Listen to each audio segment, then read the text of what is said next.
I mean, it wasn't as dramatic as Hamlet talking to a skull questioning if he should be or not to be, but I really had to think about it though. To sell or not to sell, that is the question. Whether 'tis nobler for the stack to suffer, the slings and arrows of outrageous fortunes, or to take arms against a sea of troubles, to sell and have it no more. Okay, all that will make more sense in a few moments.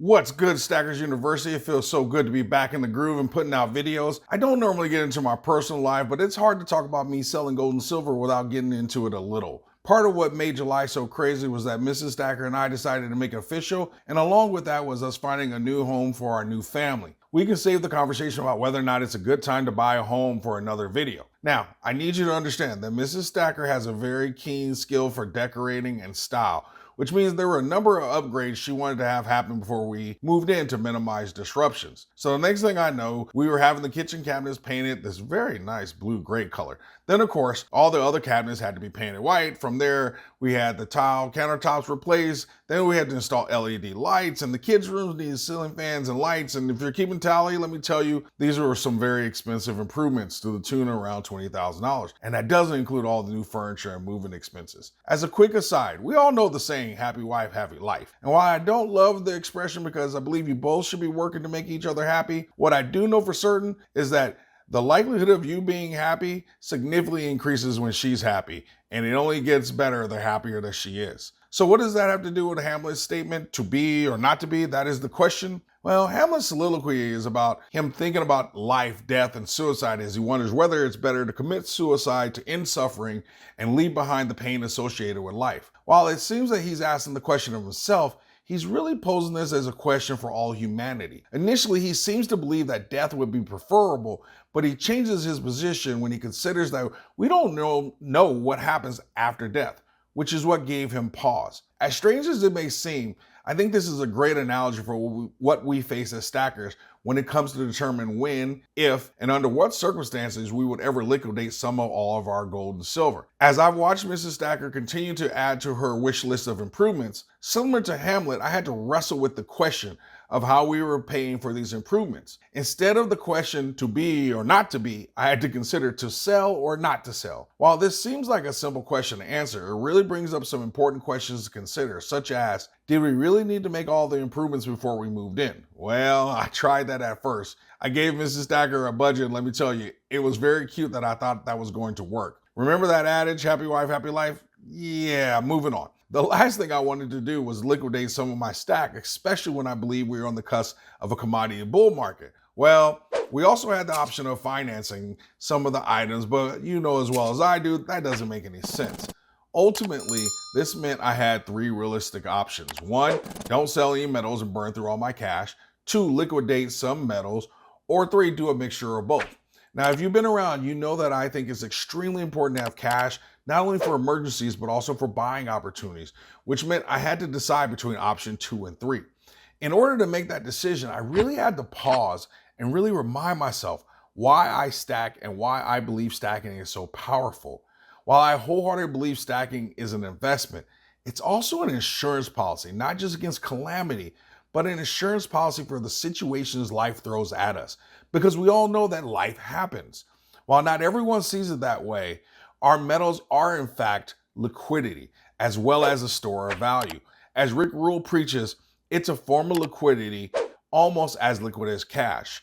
As he said in an interview on Rich Dad Radio, quote, owning physical gold makes me sleep better. And I consider, like you do, gold and silver to be cash, good cash, but it's volatile cash. Many people, although they own gold, don't regard it as liquidity. They don't regard it as cash. While it was a challenge to make the decision to sell some gold and silver, I had to remind myself that my metals are my insurance, my reserves, my cash for situations when life happens. When I reminded myself of what else Rick Rule said, which was, quote, the problem breaks down with someone in your audience because if they own gold and there was a liquidity crisis and the price of gold temporarily fell, they would be less inclined to sell the gold and turn it into an asset which they could use to buy another asset. Luckily for me, my gold and silver holdings are in the green, so selling would not mean a loss. But let's focus on the second half of Rick's statement about people being less inclined to sell the metals for another asset or opportunity.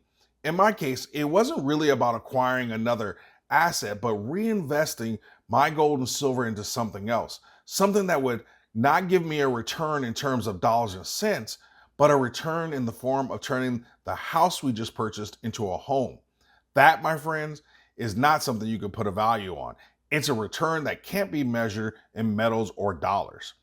In some ways, selling my gold and silver was almost inconsequential because the metals I sold did exactly what they were supposed to do. They held my purchasing power, served as liquidity, provided insurance against an unanticipated life situation, and served me and my family well. I know in our community it's popular to say I will never sell my metals. I understand the sentiment, but I also want to submit to you that we have to remind ourselves that our metals are a tool that should be used to improve and enhance our lives and the lives of our loved ones. Gold and silver are one of the few things we dig out of a hole in the ground just to put it in another hole we call a safe. As I've discussed multiple times in this channel, buying gold and silver absolutely changes your financial life. This is one of the biggest benefits of stacking. It teaches us to be more financially responsible and save more. Ultimately, we can't be afraid to sell our metals, as there are many very good reasons why we should be willing to sell our metals. One, we should always be willing to sell our metals in order to lock in a profit. We also can't be afraid to sell our metals to seek other investments or other opportunities, however you define that. In my situation, it was about the quality of life for my family. So I have zero regrets about selling because that is exactly why I stack. As Hamlet discovered, we as humans are so fearful of what comes after death and the possibility that it might be more miserable than life that we are rendered immobile. As stackers, we should not be fearful of selling off our stack because stacking is not a one-time thing. It's a lifelong act. Now, what did I sell and what did I get for it? I think you'll be surprised to find out, and you might not even believe what happened and what my LCS offered me. It was truly enlightening. Unfortunately, we're gonna have to save that for tomorrow's video. In the meantime, in the comments section, do you ever plan on selling your metals? Under what circumstance would you sell your gold or silver? If you have sold any metals, why did you sell? Or you can simply put an A+ in the grade book so everyone knows that you always stack smarter and never stop learning.